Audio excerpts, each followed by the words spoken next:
Grace Kennedy Foundation, I am very pleased to welcome you to this 10th in our annual lecture series. For the first 3 years of the series, the subjects discussed focused on issues primarily of an economic nature.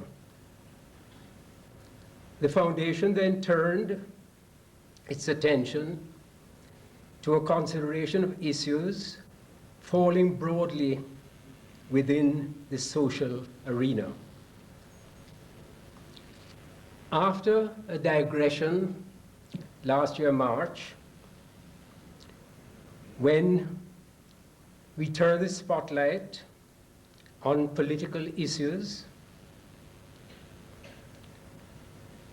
in the lecture Westminster Whitehall, Democracy, the Jamaican Experience, we now return to discuss a significant social subject. That is voluntarism in Jamaica. Who is about to give the lecture? But first, I'll ask Reverend Sam Reed, who is chairman of our lecture committee, to introduce him.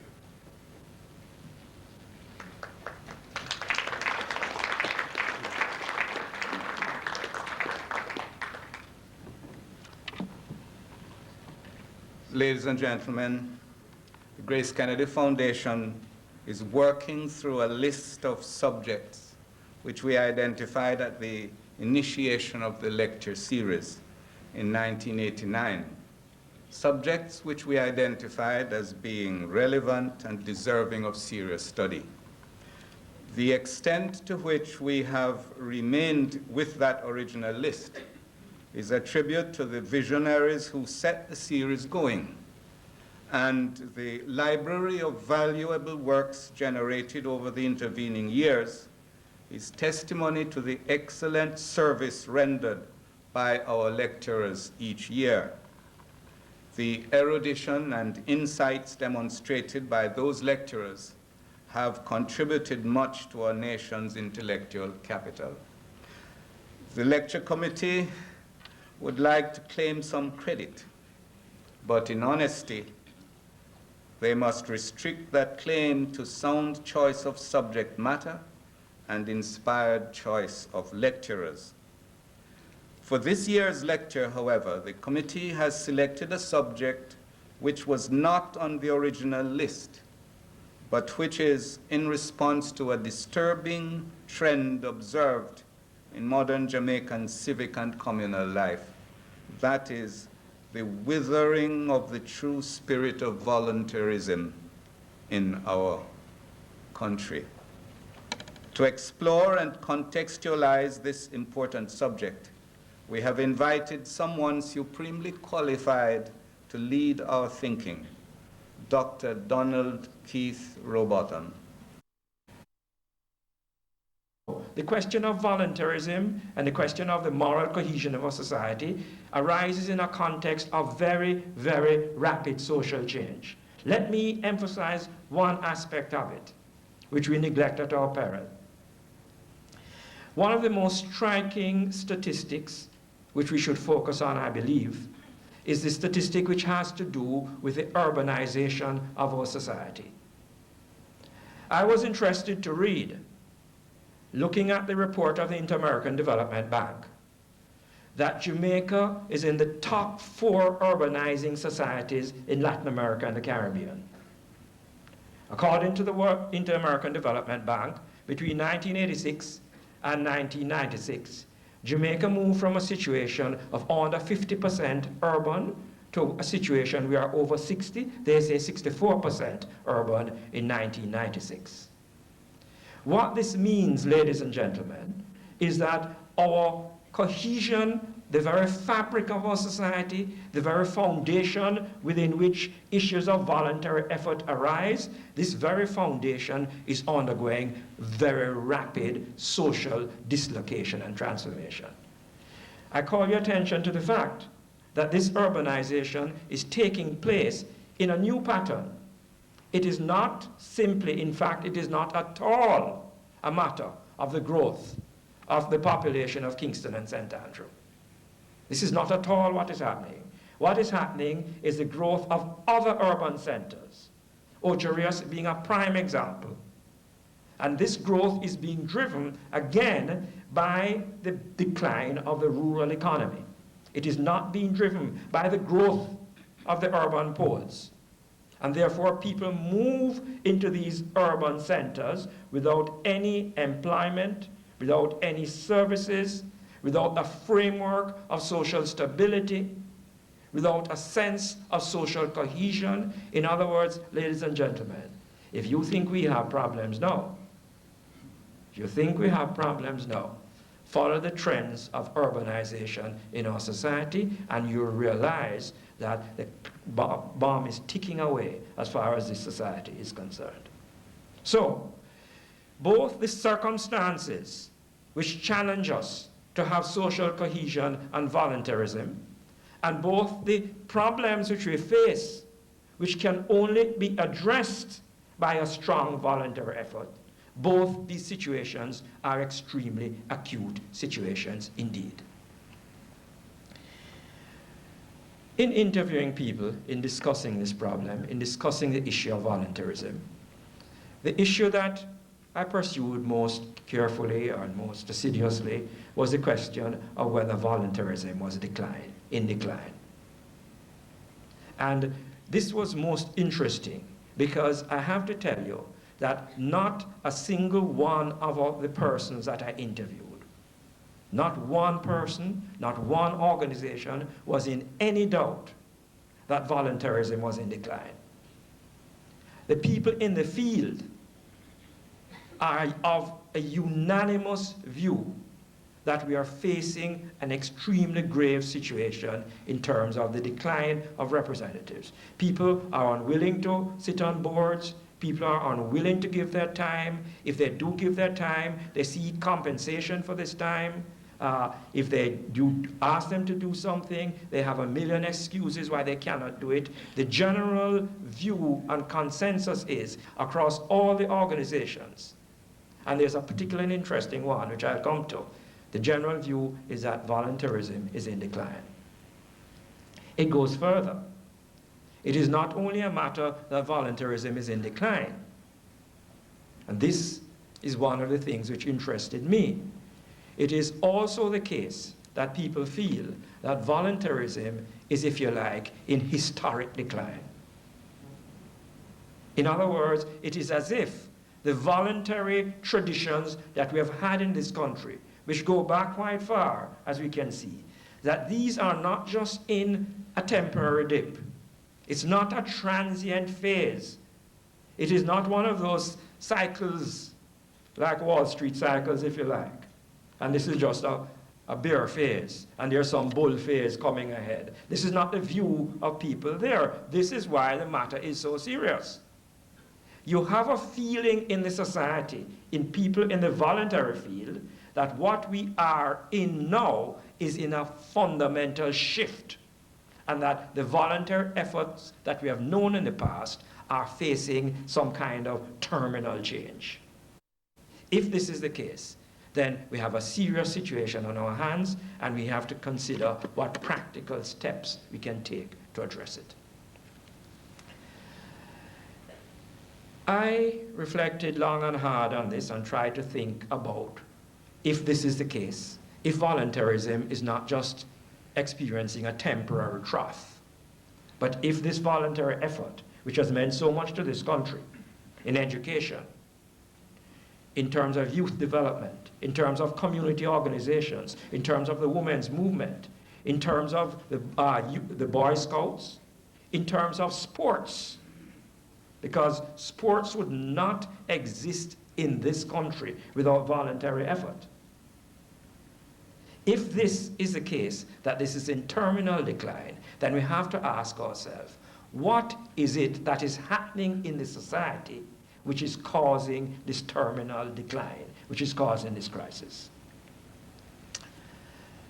Ladies and gentlemen, I am of the view that the basic reason why we have this crisis in voluntarism is because we have a crisis in vision in the society.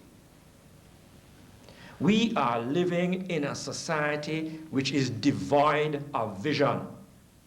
I make no apologies for saying so.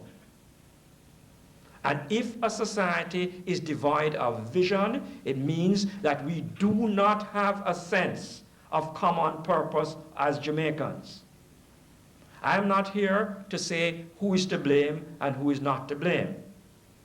We can perhaps discuss that after we have consumed the refreshments and we feel freer with each other.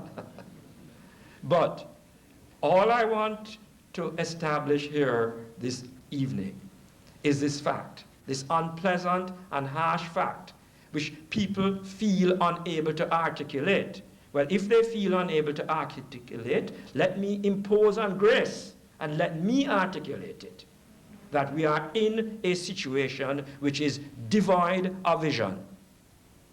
And therefore, because there is this weakening of our sense of common purpose, no one or very few people feel motivated to give of their effort over and above what is of immediate personal benefit to themselves and their families. No one feels motivated to do it. People are coming up and feeling in a society that they have to look about themselves personally and their families personally, whatever ideals they may have. I'm not speaking about people who are devoid of ideals. I'm saying that we feel that we find ourselves in a situation, if you want to put it that way, where we see no common vision. And this is the situation in which we are. Many of us yearn for this common vision. We would like it to appear. We'd like it to be in place. We would like dearly to participate in a society which has this focus and this common purpose. But it isn't there. This is a sad fact. And this is indeed the path, in my opinion, to which we have come. If we look at our history, and we look at the growth of voluntarism in this country, we will see that the growth of voluntarism and the peaks of voluntarism are connected deeply to the periods in our history when we had strong periods of vision. For example, the biggest and the greatest phase of voluntary effort in this country's history was the period after emancipation led by the Baptists. And it's a very important period because one of the great forces behind voluntary effort in this country is the religious impulse of people and their moral sense. The Baptist movement from 1834 onwards, especially after emancipation in 1837 onwards, involved this purchasing of land for people to settle on. It involved the leaders of the Baptist Church doing serious research, collecting funds, buying properties, surveying land, settling people on the land, not only in a geographic sense, in fact, not primarily in a geographic sense, but primarily in a moral sense, primarily in establishing moral communities. And when I read about the development of the free village system at emancipation, and people describe it as an economic process, or as a geographic process, or as a land settlement scheme, you don't know whether to laugh or to cry. Because we seem to make a profession of missing the point of our history. Because what the Baptists achieved in that period of peak of voluntarism was the establishment not of land settlement, not of geographic communities, not of surveying land. They did all that, but they did more of greater significance in this society. They established a moral framework for the society. And this is more precious than gold. There's no foreign exchange which can buy that. As I say in the booklet, you can set up FinSacs to rescue the financial sector, but there's no more sack to rescue the moral sector. There's none. Absolutely none. And so, the situation, and we consider this first great phase of unparalleled voluntary effort. After emancipation, we have never, ever matched what we achieved in the 19th century as a result of this enormous voluntary effort. The second great peak of our voluntarism was in the 30s under Garvey.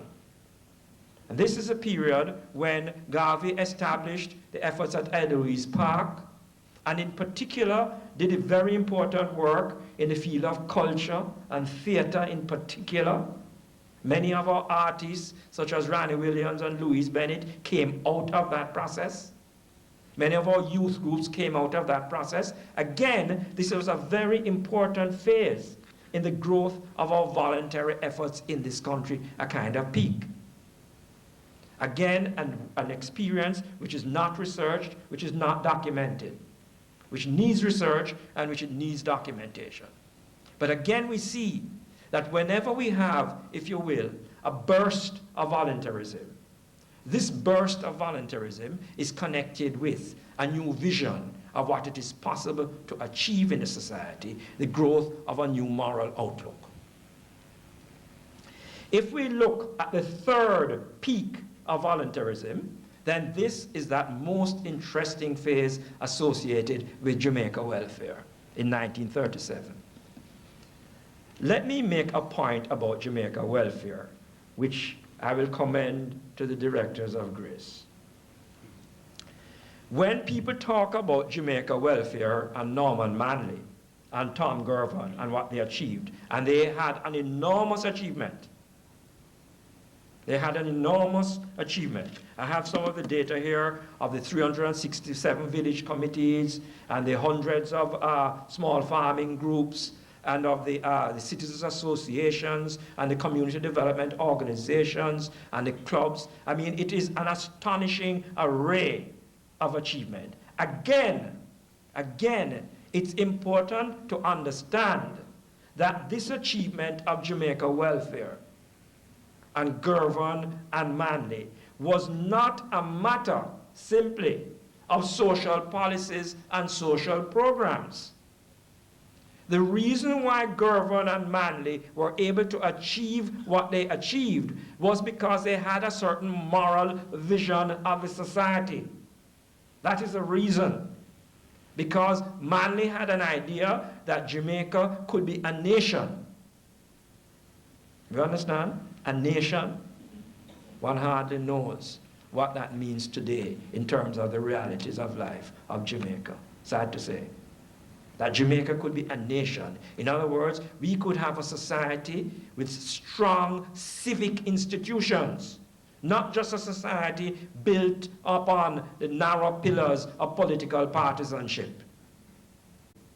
Nationhood is not simply a political status. In fact, it's not particularly a political status. In fact, there are many nations which are not independent. A lot of the quarreling in the Balkans is precisely around this issue. That is, peoples who feel that they are nations, but who are politically subordinated. The issue for Norman Manley and Gervin was not simply the question of constitutional independence. The issue was the issue of nationhood. This is why they went into the highways and byways. This is why people gave of their voluntary effort and time and commitment, because they felt strongly and passionately that a society, notwithstanding its history of slavery, notwithstanding its history of division, notwithstanding its history of color prejudice and race and class prejudice, nonetheless, such a society could become a nation. Yet we have not fulfilled this vision of Manley. We have not fulfilled the vision of Gervin, and I would say we are further away from it today than we were in 1937. And this is a sad and serious of our history, which sort of brushed aside in our nationalistic passion. Imagine What a shocker. Can you imagine that the very jewel of our national development, right, that of which we take greatest pride, the Jamaica welfare movement, that this was the result of a cess by the notorious, exploitative, oppressive, imperialist United Fruit Company. That was the source of it. That is the source of it. That's where the money came from. That is where the box came from, oh yes. That is where it came from. And what that says to me is that many things are possible in Jamaica if the private sector and if the citizens come together and in a unified way. Many, many things are achieved. United Fruit Company, Jamaica Welfare, was not a product of the effort of the British colonial government. It's not they who did it. It was not a product of the effort of any political party. It was established prior to the founding of political parties.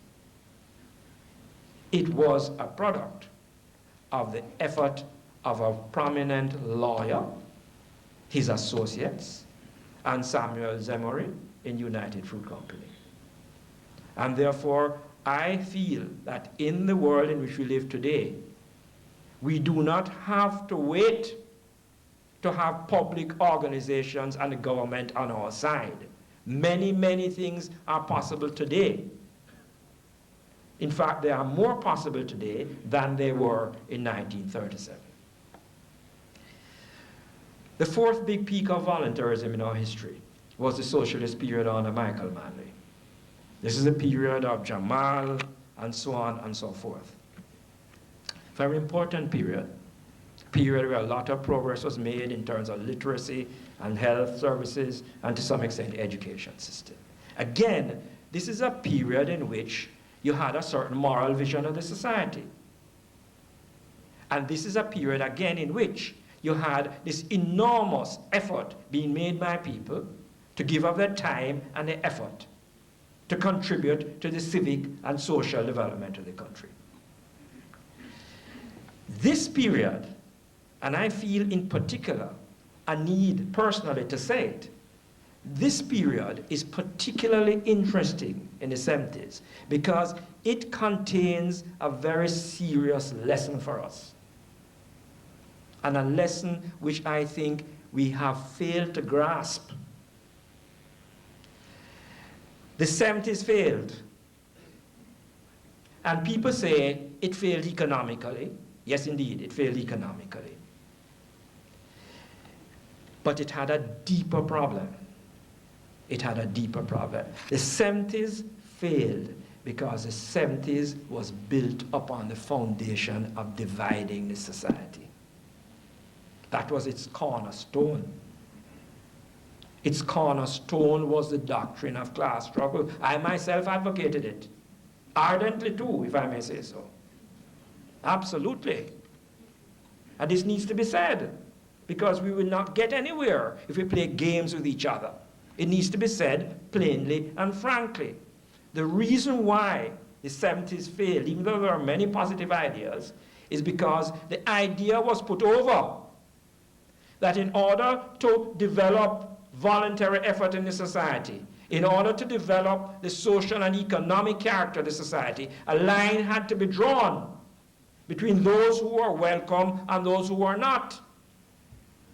And those who are not, as you know, what arrangements were made for them to travel. And therefore,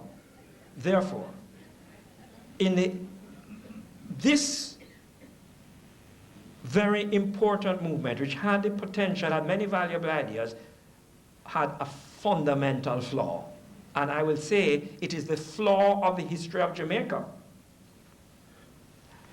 The flaw is the flaw of divisiveness, the failure to unify, the inability to come together, the ability to develop a common sense of purpose as a people, and therefore the inability to sustain the voluntary effort which is so vital to us. I fear that today there is yet another effort to divide. I fear this very much. I am of the view that there is, to some degree, a division being drawn subtly, perhaps not so subtly, in terms of color. And some who are on one side feel that they are unwelcome, and those who are on the other side feel that they are welcome. And this pursuit, it will be the division and the destructiveness of pursuing that course will have unparalleled consequences. And I therefore want to say, those who are involved in the vision business of trying to develop a common sense of purpose should take heed. Should take heed. Jamaican society needs a vision, which is a vision of Jamaica. Not a vision of any class, nor a vision of any race. I don't care if this race is the majority, or nor is it a matter of who is a minority. What it means is that we have, if we wish to have a true society, we have got to identify those things which are common to us as all Jamaicans. We have got to build on the things which unify us as a people. And there are many, many more things which unify us, but the fashion has been to emphasize the things which divide us. Let us harp on our divisions. Let us harp on our social inequality. We know we have social inequality. So, the question of voluntary effort and the question of vision, these two issues are integrally associated. While it is true that we have a very weak sense of vision at the present time, and therefore, I argue, a very weak sense of voluntary effort, nonetheless, I would like to come to a close by emphasizing or suggesting certain practical things which we can do, notwithstanding the weakness of our vision.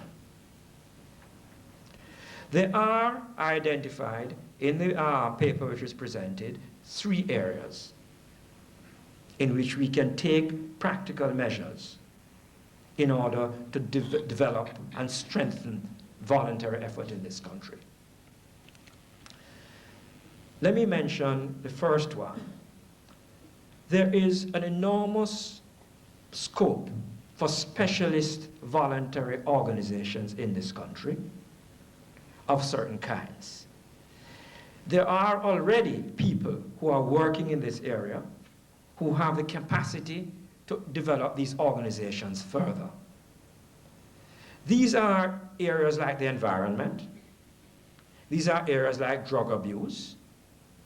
These are areas like adolescence. We have enormous problems with adolescents in this society, in all social classes. These people in Tranquility Bay, I think, could open about 25 more such places and don't have hands to take the applicants to these bodies.